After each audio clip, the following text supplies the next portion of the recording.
Hello and welcome to the BBZ Poker channel. I'm Jordan Drummond, aka BBZ. Today we've got a very special piece of content coming to you from Andy Wilson, aka BowieEffect. This guy has taken fourth place this past summer in a WSOP event for just under $200,000. He has also previously final tabled a WPT event for $785,000. He took that event down. He is here to bring you 1 hour of free coaching courtesy of PokerStars. Let's get into it. So today we're going to just look at some hands and just try and gather some heuristics just through this new functionality because it's kind of great. I've been playing around with it a bunch this week in bits and bobs as I've been trying to get back on the horse. I've set myself up to play poker in this upcoming championship season that we're all kind of here for in the first place. And yeah, so without further ado, I have two hands from a BBZ seminar member, Chibochi, Jabochi, however you say his name.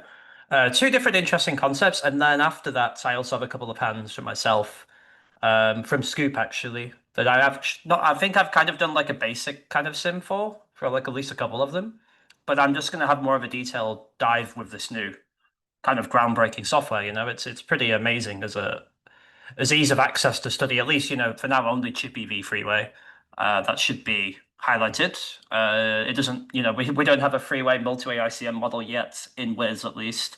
That being said, you can do this stuff in HRC, but it's very kind of meticulous and not the most kind of efficient use of time, let's say always. So what I would say is when you kind of approach freeway study, at least how I approach freeway study, is that I'm kind of just looking for heuristics, patterns of play. I'm looking for some quick takeaways I can take. Yeah, I can take from situations as opposed to like heads up sims, heads up single raise pot sims, or heads up free bet pot sims, four bet pot sims, whatever it may be. You can usually get a lot more accurate with how you approach situations of particular blockers, whilst still kind of heuristically trying to put the jigsaw puzzle together on what might be a unique board. But in freeway, I think there's a lot more to be said about just trying to pick up some basic macro strategy patterns. And I think that's going to be what this kind of is going to be today. I'm hoping this solution will just go away because I wanted to kind of like backtrack, but it's already kind of there. So just kind of go and do it all over again. Okay, so this is the hand in question.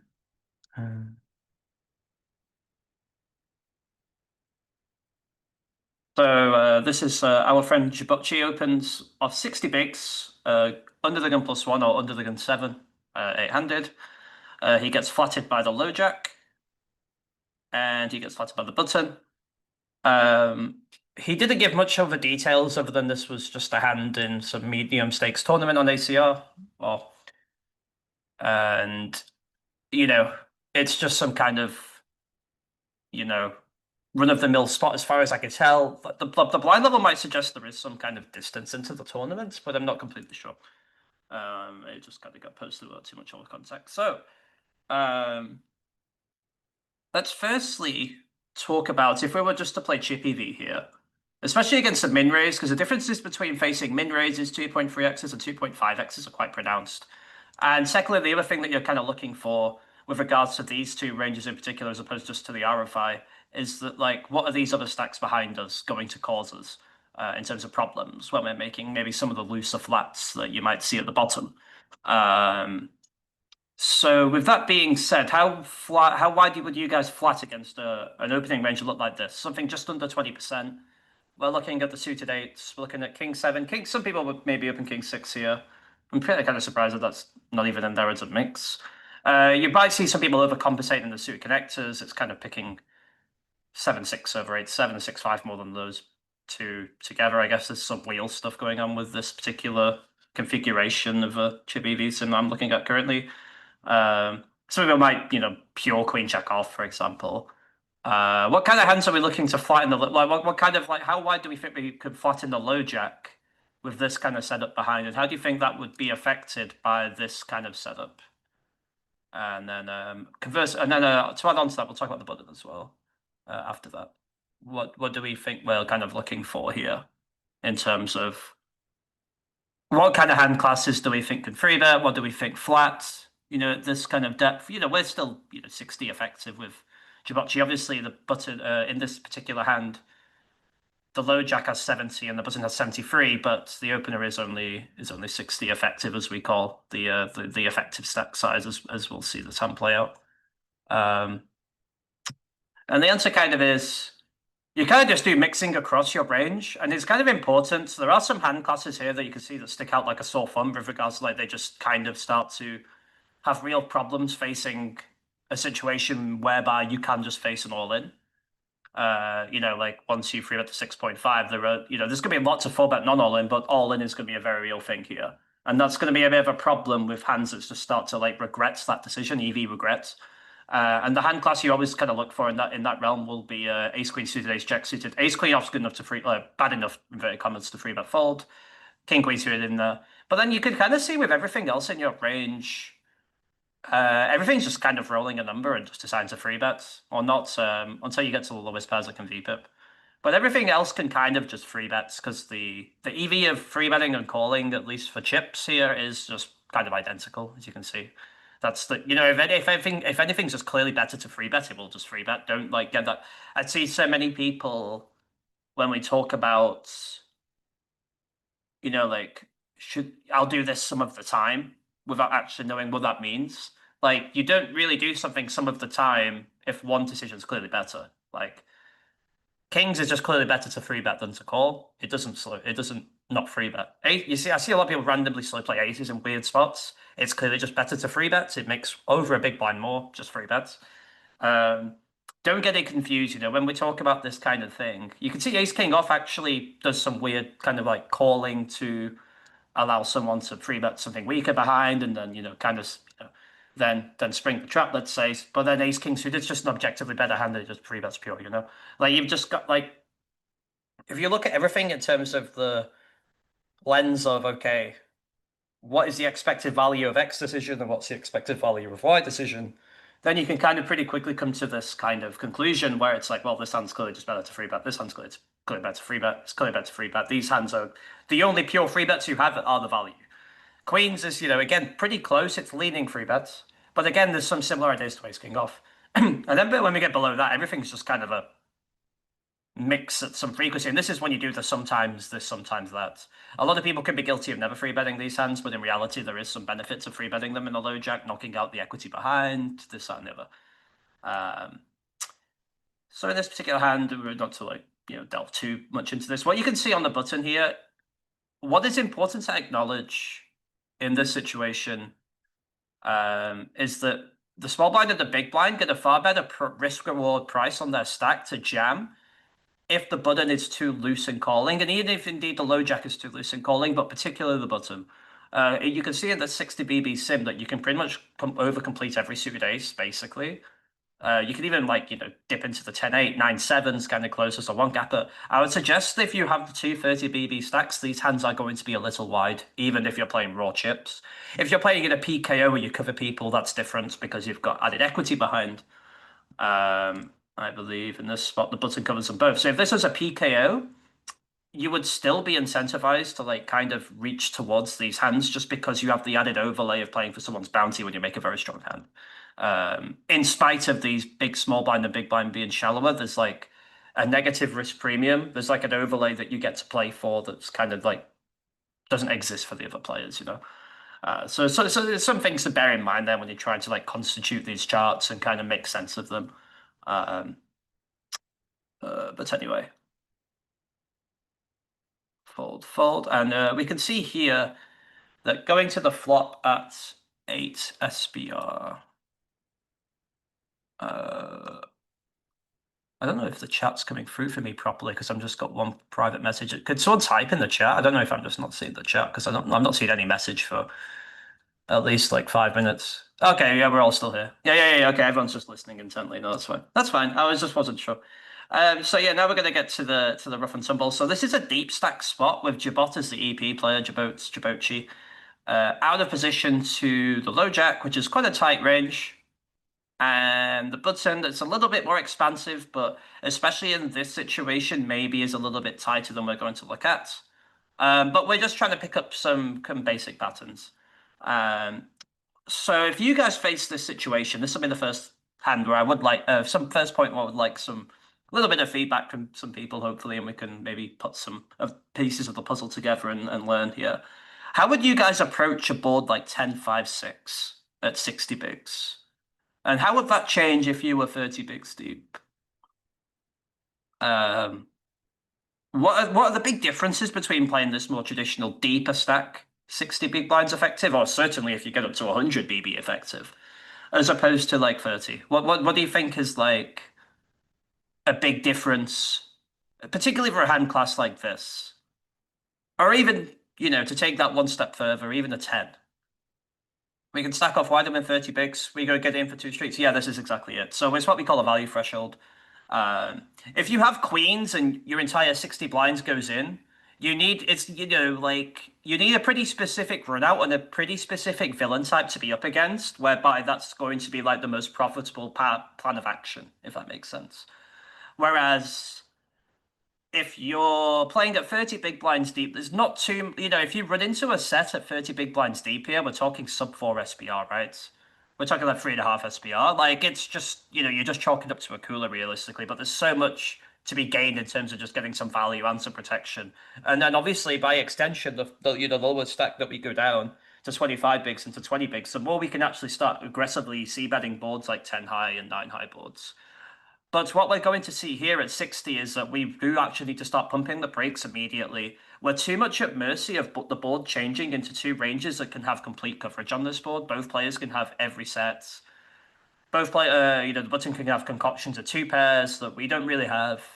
We might actually, well, we saw in the low jack sim here, sorry, the gun 7 sim here, that 6-5 was a big part of the actual exact range. But for all intents and purposes, the button probably does a bit better in terms of that combo, I would say, largely. But there's just a lot of symmetry, and the nutted combos are just shared by all three players, which is going to start. So we're going to start seeing this kind of idea that like not lots of money goes in. Yes, exactly. So this is so everyone's kind of coming to the nice conclusion here, which is really nice to see, and we can kind of confirm this. So firstly, you can see here. I'm sure Jordan already went over this at some point. I've obviously been playing catch up since getting back from non-poker stuff for the past month. So yeah, you can see that you're limited right now if you have the GTO Elite to not be able to do this. So what I've done so far myself is I did an initial toy setting, and I've done there's a default one, 2. I guess that's the 6. So what I've done here is I've actually just added some stuff. As it goes, I will I will probably start doing each street and kind of creating a more accurate one that I can kind of use. For now, I just kind of do this and just edit it in the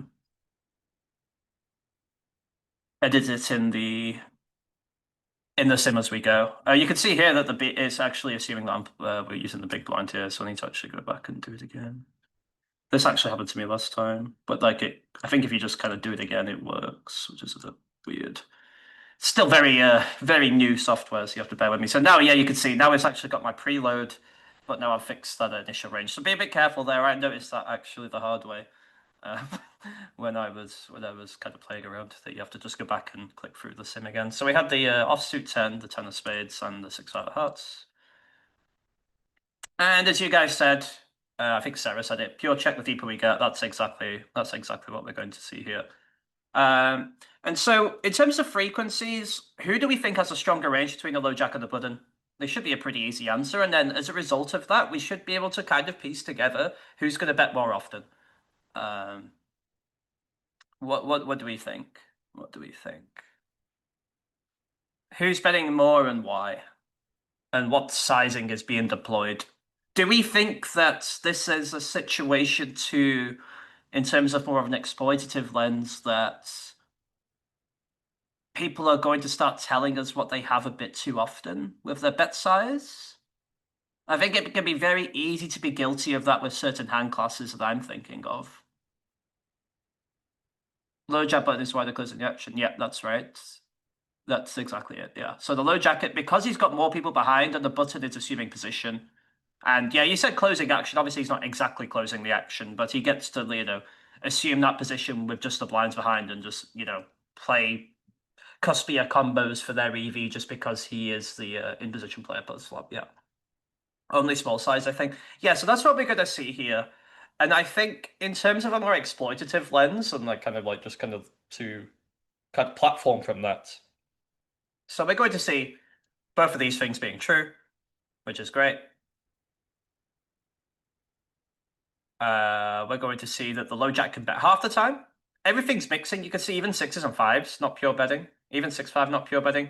Again, we're just seeing lots of mixing across the spectrum of hands that one holds. Just because, in theory, when you're playing against four cards, the idea basically is that you need to kind of have coverage everywhere for when the board changes in various ways. This is actually a really important concept against good players when you're very deep. It matters less when you're shallower. Again, coming all the way back to that value threshold that we talked about at the onset here. It actually is, in terms of like a high level idea, it's really important when you're like north of 100 big blinds deep, let's say, to not purely do stuff, because if you purely do something and someone's aware that you probably are purely doing something, and I'm talking like betting bottom set here, you can be very easily exploited by very large sizings when you're down a node where that hand doesn't exist for you, if that makes sense. And this is going to be especially prevalent in terms of what I was going to like come on to here now, get my words out properly, is that do you guys think that if someone has sixes and fives, and I think Wanjo just mentioned it in the chat here, do we think that some people are going to be very guilty of just using this size and having these two hands? Maybe this hand, but certainly these two. Like, how do we feel about that?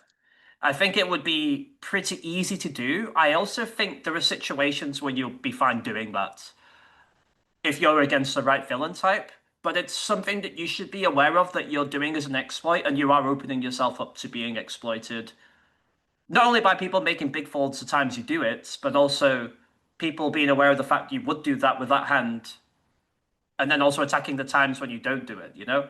And I think both of those two ideas tied together is where you can get counter exploited, playing that what would be we call an exploitative strategy. But I think a lot of people would just kind of look at fives or sixes in a vacuum and just kind of play them for their hand strength. And then you can see in this situation that could cause you a real problem.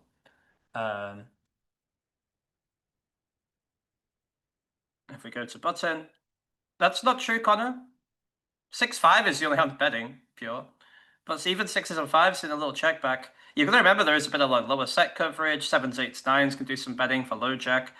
There's lots of good things that can happen for sixes and fives, even allowing a free card off on like an overcard to the board, for example, right? You know, we could go down that. We could go down for shits and giggles at some point here, but I will kind of just follow the hand as it's played because it's kind of interesting this hand as it's played.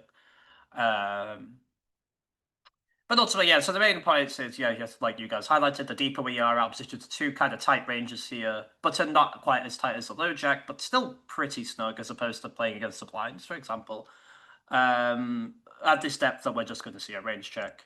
We're going to see the low jack stab more than the button, and that is because the low jack is playing the tighter range, so that's already been established. The button doing slightly less slow playing than the low jack. Well, low jack's doing slightly less slow playing with the sets, but both of them are being slow played. You can see the only pure bets for the button is 6-5 suited. Interesting stuff. So going to the turn. So we can see a very interesting turn here, and we can see that the node our friend Chibuchi played.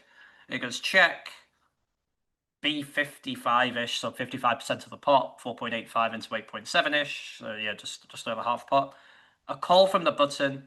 We then see this kind of not large check raise, like we might be used to ideas of playing geometric check raises, which would be the same size on the turn to leave the same size on the river. But you can see here that Chibuchi's check raise to 12.2 big still leaves more than pot on the river, so he's gone more of a dampened size, as you might describe it, some kind of half pot size raise. What do we think about this, and how do we feel like this spot plays? Because this is a pretty tough spot, and I found this hand pretty interesting when I first viewed it. Where are the boards that we not have range checks? Anything? So there are some kind of heuristics I could probably demonstrate. A lot of it's kind of similar to when you play heads up in a cold call pot, Depending on what exact Broadway configuration could be on the board, like Queen Jack 10, if you're especially like hijack cutoff button, for example, at like 50, you're the only person that can have Ace King, you'll get to do stuff. If you're the only person that can have like an offsuit King 10, so if you have Queen Jack 9 or Ace Queen Jack, that's a board that you can kind of still see that as a PFR. It's pretty similar to a cold call pot in that respect. So it's usually dependent on like, but a board like Ace Jack 10 is going to be pretty passive just because every single player, even the overcaller, can have King Queen offsuits.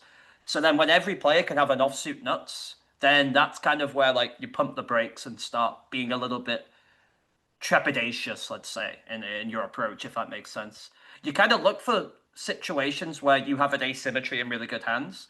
So even in this situation here, where we already touched on the value threshold, and we can kind of go back down to 30 bigs, 10, 5, 6 will play very differently at 30 bigs than it does at 60 bigs.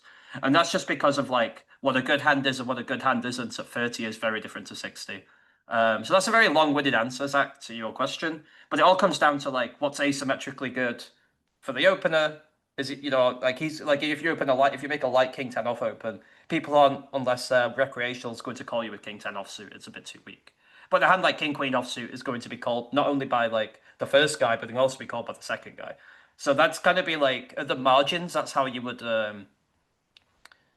kind of anticipate those situations. Paired boards, like Sarah said as well, paired king boards, paired queen boards can also play like this. Some kind of like pair high card low low as well.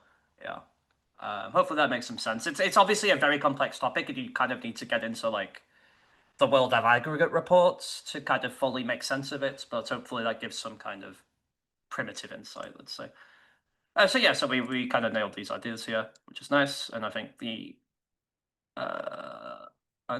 reasons are pretty evident. So yeah, Rainbow. The big reason for Rainbow, as Schwibs is pointing out here, just for people that can't see the chat. The reason you can see bet more liberally is a PFR and a Rainbow, and I think people do get this wrong. People I think that are a little bit less experienced like to pile money in on a two-tone because they see that they can get called by a flush draw. What is the big problem with that when you're deep? Again, why it's the same reason why we don't see bet queens here. On board. What draw board, especially if you start piling money in. Equities run much closer. Equity shifts, yeah, exactly. So the problem is if you just see bet 70% 100 big steep on 10, 5, 6, which you'll see so many people guilty of doing up to pretty reasonable stakes, is that your hand just drops in equity so much more when that flush completes. Because not only have you c-bet on a board where your hand is, never going to get much better, let's say, but also, the bigger you c-bet, the more you isolate yourself against a stronger range. You're going to start making some pretty good hands fold when you bet 70% multi-way. You could easily, there are going to be situations if, an old man in a 2-5 game, you're playing against c-bet's pot on 10, 5, 6. If you have Jack 10 suited that made, like a cutoff call with a button player behind, you could just fold. But you're never going to fold a flush draw, right? So, or an open ender. So you see what I mean in terms of this thing that when the board shifts, your equity just drops. Our old man example here is his hand's equity just drops so much on a board shift as highlighted. But trying to just give a reason as to why that's happening is quite important. So anyway, so pair 10. How do we think this pair 10 plays? This is a really interesting scenario. I found it very interesting. Well, how do we think the pre-flop raiser might play here? And how do we think every player plays? Because obviously our friend RPF just kind of went for this B60-ish size, which is kind of interesting, somewhat middling. Could be guilty of putting too much money in as a slight spoiler potentially. How do we feel about this? How do we feel about how this might play? There's one big thing still going on in this hand that's really important, and it was detailed by the fact that the low jack only bet 50% and the button only bet 30%. Even for the small size. So what does that mean? What does that mean for our strategy here? For basically every player in this hand. There's one big word. There's one big word that's very important here, I would say. Because this is a complex spot that could be quite hard to play. And again, we'll probably compare it very quickly to 30 just for completion's sake to an extent, just so people can actually kind of see what's going on a little bit.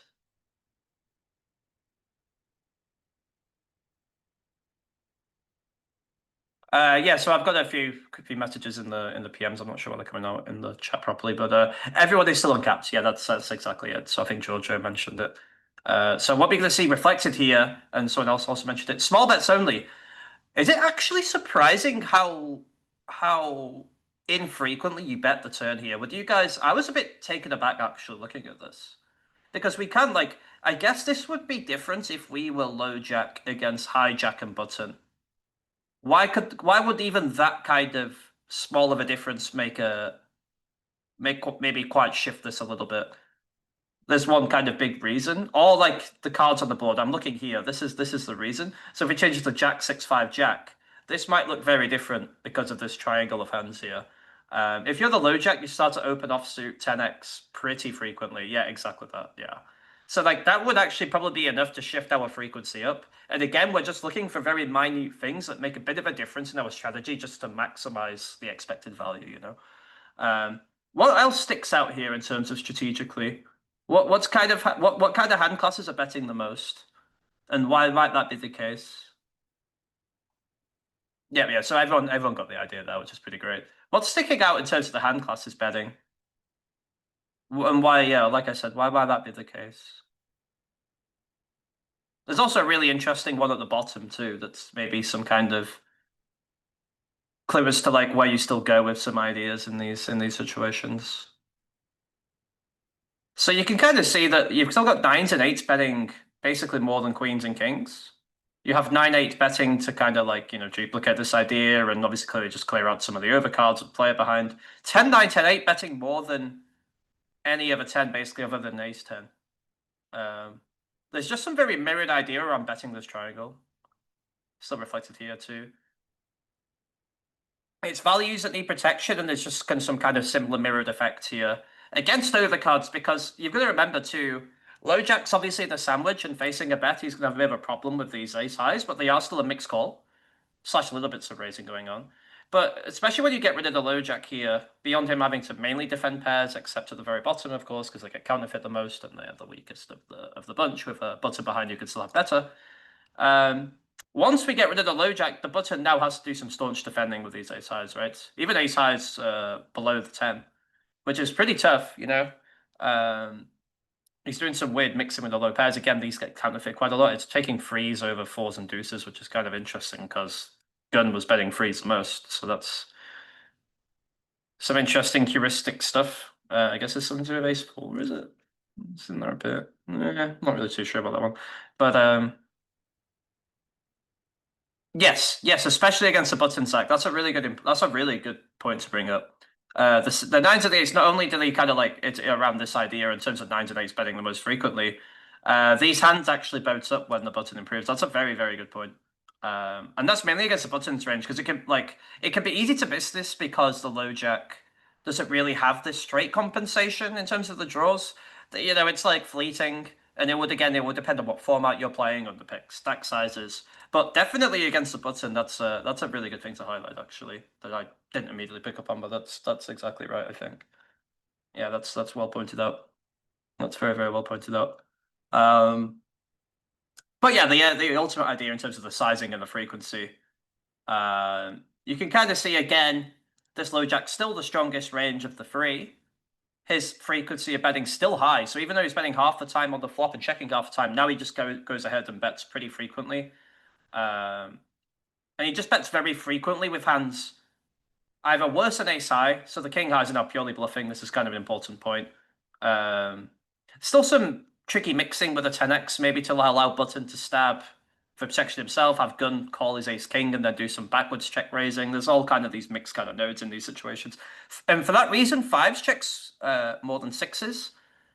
Sixes bets more because the button will actually start betting with a six that he covers again. So similar to what Zach was picking up on. There's going to be some coverage in terms of the 7-6, a bit of 8-6, bit of a6. There's a bit of coverage here for the button where you'll start betting a bit more frequently than the 5. So that's a very similar idea to what well, it's not similar to what Zach's alluding to, but it's just this idea here for the 5s and the 6s if you're ever looking for a slow play. It's basically gun can have maybe a bit of king 6, a6, 7-6, 6-5 to call a raise, call a stab, sorry, but also the button's going to bet more often with a 6 than a 5. So you want to check fives more because it gets reopened more often. Does that make sense? A lot of people get that wrong with these set slow plays. You often slow play sets below. In this case, it's a bottom set you slow play a little bit more often. But when you're often in game, I think a lot of people are guilty of always betting second and third sets too often. Whereas if you check those hands, it actually gets reopened more because people are more likely to be value betting. Certainly when you have second set versus top set on a river, it's better to check second set because at least then they can value bet top pair and you can check raising as top pair, right? Whereas if you have top set, you often just have to bet yourself because they're more likely to have second pair. That's just blocker interaction, you know. That's a pretty important kind of idea here that's kind of getting replicated here as well on this particular board. So that's kind of cool. Again, very low frequency betting for button in both of these nodes. He has the weakest range of both players. And I think it could be very easy in this multi-way coup for the button to be stabbing quite a lot. You know, if you were playing like cutoff button big blind, for example, the button would have been doing a lot of betting here because he has the strongest range of the three. The cutoff is opening like 40%, and the button obviously will have like 25%, and the big blind will have like 55%. So that means that the button will just get to bet the most frequently on a board like this. Whereas in this situation, the button is actually still basically the weakest of the three all the way to the turn. So that's really important. But yeah, like, you know, the underlying kind of idea that we talked about, no big betting at any point here. The solver just doesn't like it at all. And it's just because you've got so many hands that want to value bet thin, get some protection, get some value. And like, you know, the times you have, like, let's just say, for example, the times you actually have trips is only 4.2% of your range if you're the button. So like friction trips or better is only 6.8% of your range. For the low jackets, 10.5%, but that's of the strongest range of the three, and that's still only 10.5%. So building a range about betting only 10.5% in a particular size gets pretty complicated when you can see there's so much betting with under pairs, over pairs. So like, you know, you're already talking more than double the amount just for the low jacks range. And then obviously for the openers range, you're still talking 18.7. But you can see in this situation, no coverage for the overpairs, only 15% of underpairs for the button, and they tend to be the weaker underpairs too. So, really important concepts here. As you can see in game, we had this slightly bigger size in the low jack, which, you know, isn't necessarily a big mistake by any stretch. It's just kind of maybe some middling size. I don't know if it's like, you never know if people are just going to bet bigger with a certain hand class or smaller with a different class, you know, if they just kind of like custom their size, what hand they have. Generally, the tougher of a node and more complex a node you play, the more likely that is to happen as a rule of thumb. So we can see here in this node, I mean, we'll just go down to B30. I could just change it to a one size 50. It doesn't really matter too much. Lots of pretty careful folding here for the button. He's only folding the pairs can get counterfeit, so that's worth saying. But a little bit careful here with the gut shots, and he's pretty careful with ace king, ace queen, and ace jack, despite them being pretty high in his range. And the reason is because you still have this under the gun to act, who still has a very strong range, and he's only bet 20% of his entire range on the turn, having arrived at his entire range from flop. So that's kind of an important idea. So what do we think? Why do we think that the button has to be so tight here? What's actually what's going to be happening here quite a lot? Obviously, not much money has gone in so far, but what's going to start happening now? Like, what do we think starts happening now? Obviously, like kind of prodding you guys towards the answer here a little bit, but I think it's an important concept just to understand why you have to be pretty careful that these margins with the strongest range still to act. Goes all in. He's not gonna go. He's not gonna go all in. There's not gonna be any all in here. But yeah, you guys are right. There's going to be a lot of check raising. In fact, there is more check raising than there is calling. Obviously, Jabotchi went for this kind of, you know. Let's see if it uses a bigger size here. I don't think so, because there's too much symmetry, I would imagine. There's too many hands you want to raise. But I could be wrong. Maybe it does some blitz split. This would get pretty tough to play. I will preface this with that. I try and play more simplistic strategies. Yeah, so you can see that it's you know, you could try and create this like 90% check raise. It's usually using 6-5 suited as a bluff. And it's probably going to try and start making a 10 fold, especially if you're 100 big sleep. It's going to try and start attacking a 10. It's just building around this magic triangle, your 6-5 offsuit, your 6-5 suited offsets as an open is your bluff, you know, blocking 6s and 5s and representing 6s and 5s. So that makes sense. And then you can see like ace 10 would be the one that kind of is the closest to be able to play that, because when everyone can have a 10, what 10 you have matters, especially when you're deep, right? That's pretty obvious. But I would say for the most part, what you can see here is that most of the raising is just this this dampened raise. Because you still want to be able to raise a hand like queens, a hand like jacks. You can see you pretty clearly draw the line at jacks plus. That's because it basically never features in buttons range, and it's pretty rarely in even low jacks range by this point. Not massively so, but yes, so you can see here, like playing this more medium size, keeping all your 10x together to allow yourself to check raise thinner for value with queens and jacks is a pretty important concept. So that's why we just play this 10.6, and the risk reward is pretty good as well, right? Like we obviously in this example, it's even better because it's like 70, there's like 9.7, 18.4 in the middle. We're risking 12.2 to an 18.4. That's pretty good. Whereas in this one, it's 5.2. So this one's like 10.6 to win 13. So like this risk reward here for Jabotchi is even better. This is like a R40 or something, 40% raise or something. The 10s is raising pure. Yeah, why do you think 10s is raising pure, Zach? This is a really important thing to highlight because people are pretty bad at playing quads. What's the biggest problem with 10s? What's the biggest problem with 10s? No clue. I mean, it comes back to what I was. No. You're missing it. You're missing it. It comes back to what I was saying before with top set. What was I saying before with top set in that previous kind of like monologue? On blocks, it's not even about 6s and 5s. No. You're always going to stack 6s and 5s. The money's going in. As long as people can play appropriately with bet sizings, the money's going to go in. That's not the concern. What's the concern? What happens if you overcall quads here? What happens on so many rivers here? Let's put it in that. If I put it in that way, then it should be pretty obvious why. And it's not even close, as you can see. You definitely have to raise. It's like clearly the best decision. It checks around through too much. Exactly that. Look at these hands that are betting. Even for low jack, 9s, 8s, 7s, 6s, 5s. 9s, 8s, 7s, button, similar kind of hands, 7, 8, 7. Like they just both have lots of this. I mean, like obviously if they have these, it doesn't even matter that much. But it's just both of these players will have this, bit of this, some give ups. And the problem is the 10s that are going to bet again are just the 10s. And unfortunately, if you have two 10s in your hand, no one else can have a 10. So as detailed, I mean, it's pretty easy to kind of just show this. I mean, this would be the best card to show it on, right? There might be some small leading for our position here. Yeah, yeah. I mean, yeah, I was gonna say there'll probably be some small leading for our position here, but like, I didn't mean to just. I've not looked at this obviously, but yeah, this is a card you could obviously lead on, and it's for the same reason. Like the only reason I could preempt that was because it's the same reason.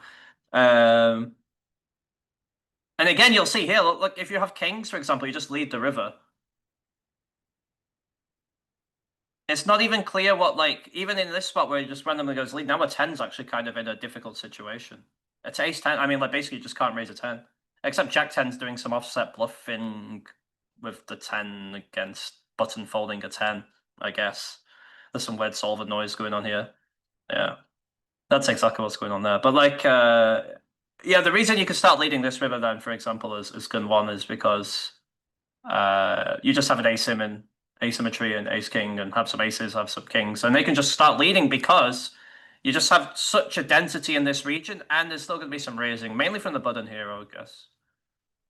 Yeah, so the button's a bit more aggressive than the low jack, closing the action, still having these good hands, and still having some bluffs, but then you're actually still getting picked off by some stuff. Do you know what I mean? It's just this density of this is like both players are so dense in this particular region. So if we come into this, there's going to be a bit of like check calling with NFD into leading as a bluff on this particular card. But it's just, yeah, but if we come back to like but if we go to the check node here, look how little betting there is here for this guy, for the low jack. There's 22% betting. That's a lot of checking, guys. And then for the button, 24% betting. Obviously they can have these hands, but there's just way more trips betting. There's 9% trips betting. There's still 7% full houses, so that's not nothing. But like there's just too much. But then you'd stack this region, and this region doesn't exist. Do you see the problem of not check raising quads? You stack this region, and this region doesn't exist. You stack this region, and this region doesn't exist. Do you see what I mean? And then there's just lots of third pair. I was looking for the right. Yeah, we're looking for these kind of. These are bluffs, obviously. These are weird mixed bluffs, but you can see this region also. You know, like you can just see so much of this region, right? This region and that region doesn't exist. That's basically the reason. And it's a really important thing to highlight. So I'm glad that Zach highlighted that. It's just like not even close in EV. You can see how you'd lose 2 big blinds not check raising the tournament quads, which is a massive kind of long-term leak.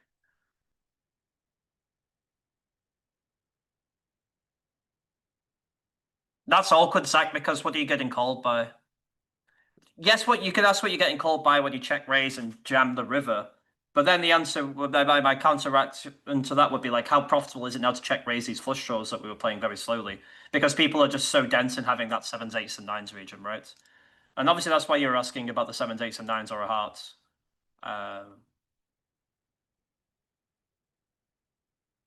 So you can see here now, you know, there'll be some mixing of the 3 nodes, but there's still just so much passivity with lots of range here. The button now gets to be pretty aggressive because he's pretty dense in this region. He's actually doing some bluffing with 8-7, blocking 8s of both players, which is pretty sick, by the way. 8-7 can take his showdown, but it's just doing some like 3x pot jam as a bluff because it just blocks the best hand that anyone can basically have, especially if you have not clubs, if you have, what's the best one? Hearts, right?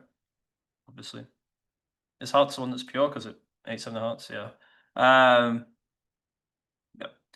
There's just lots of really interesting stuff that happens with blockers, basically, when you just block top of range of people. And that's like what's going on with 8-7 and 8-6 here, which is like kind of mad.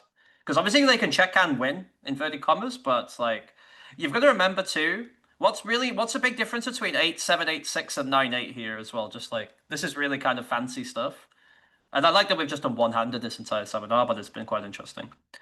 But just talking more about blocker value and how you could really detail in on the fine print in order to like yield max CV, just looking for the right cards. Why does 9-8 check more than 8-7, 8-6, which are bluffing? I mean, 8-6 is probably a bit more obvious, but why is 9-8 the one over 8-7? There's just a really fine detail here that really just help you see the game in a better light. 9-8 blocks 9s, yeah. What does 8-7 block? What does 8-7 block? This is really cute, but it makes a difference when you're trying to go for some really fancy bluffs. So like, you know, I say fancy bluffs. You're trying to like nail something that's pretty complex.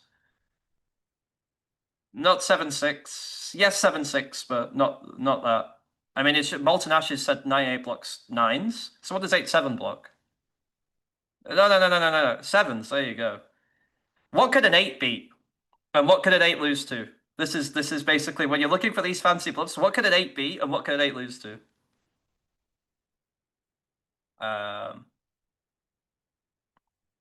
Do we think anyone will check a 10 here in game closing action? That's a really important point. I think pretty much never, no.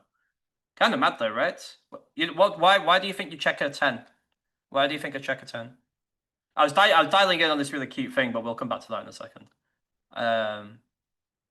So yeah, if you have 8-7, you block 7s and you beat 7s and you lose to 9s, so bluff against 9s.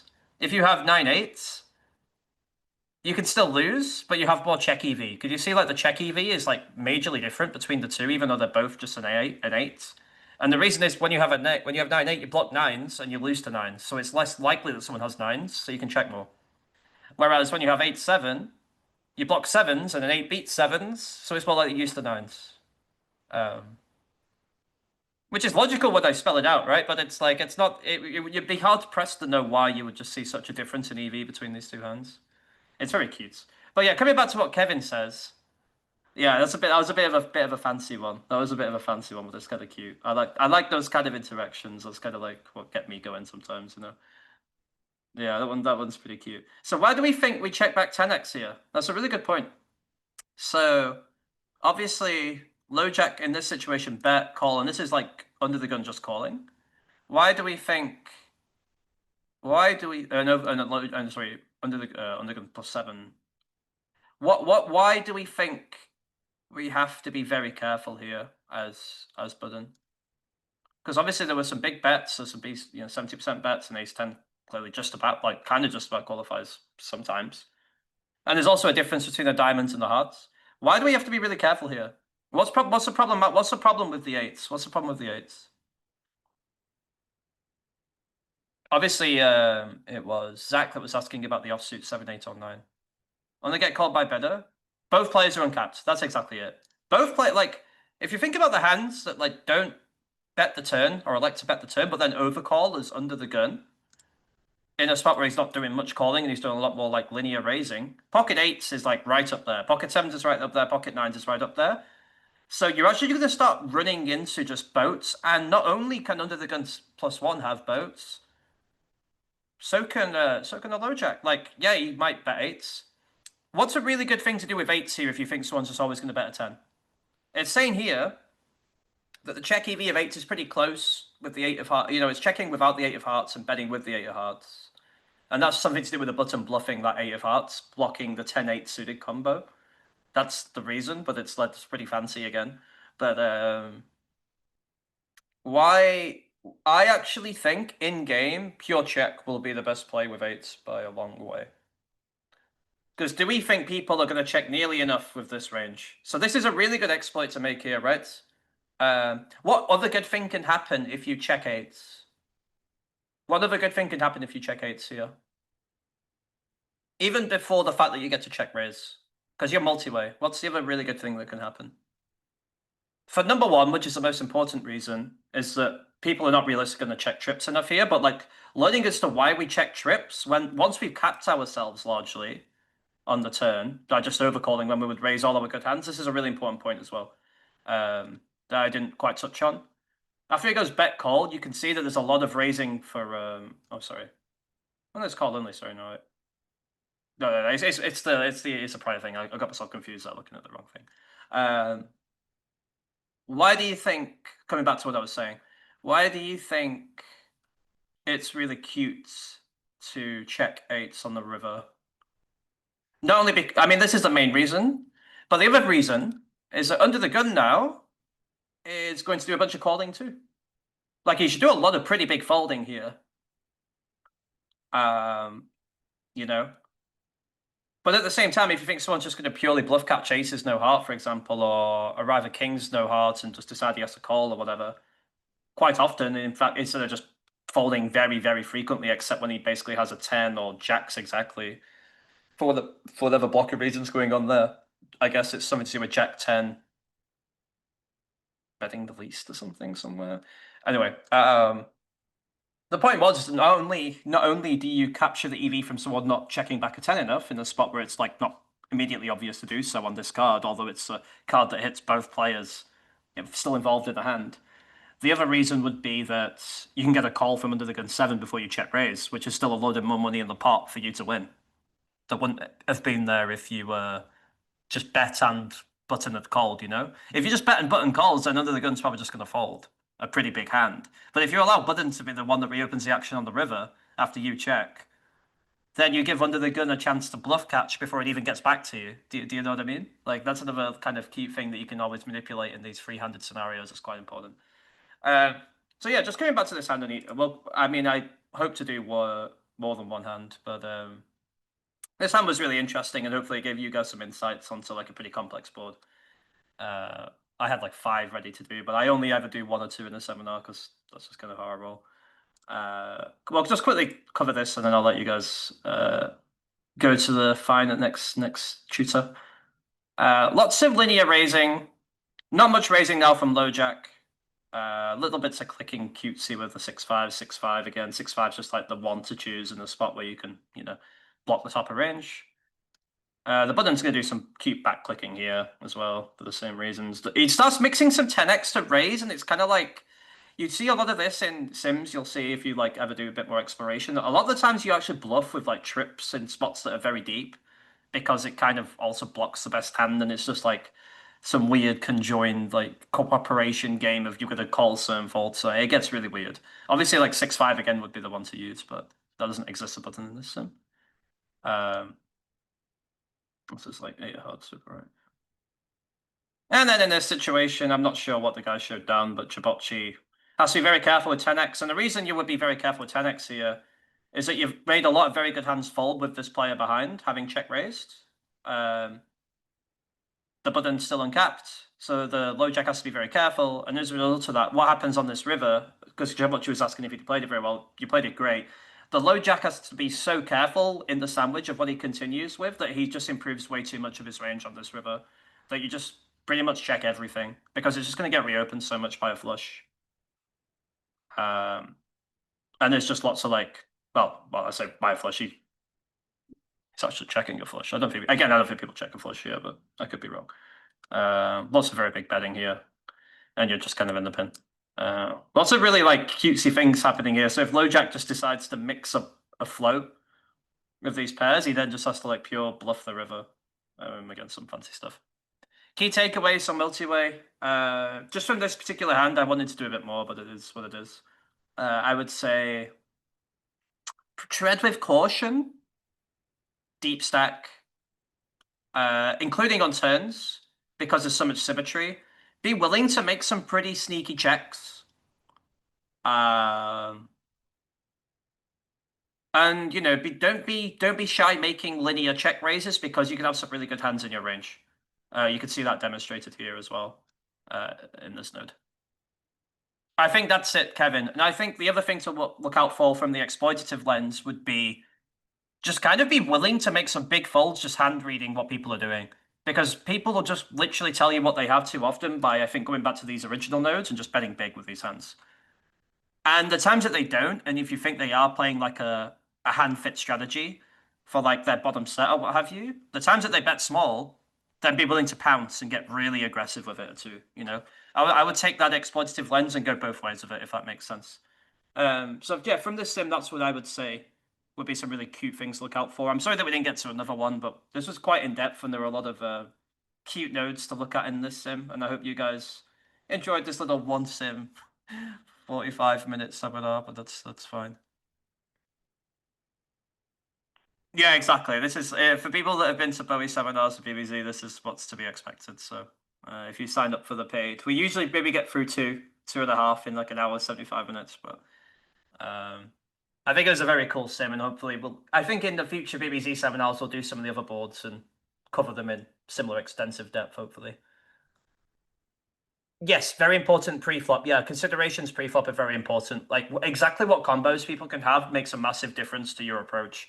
I think pre-flop specific combos within range, stack depth is going to be very prevalent.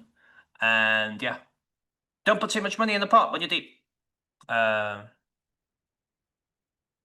Thank you very much, guys. I'll leave you to it now because obviously we're on a bit of a tight ship here. I hope you really enjoyed this 1-hour coaching session from Andy. He is an absolutely phenomenal player and an even better coach, and he has done a ton of seminars for us at BBZPoker.com. If you are interested in learning more from Andy, BowieEffect, Wilson, please head over to BBZPoker.com and check out the daily seminars. Thank you.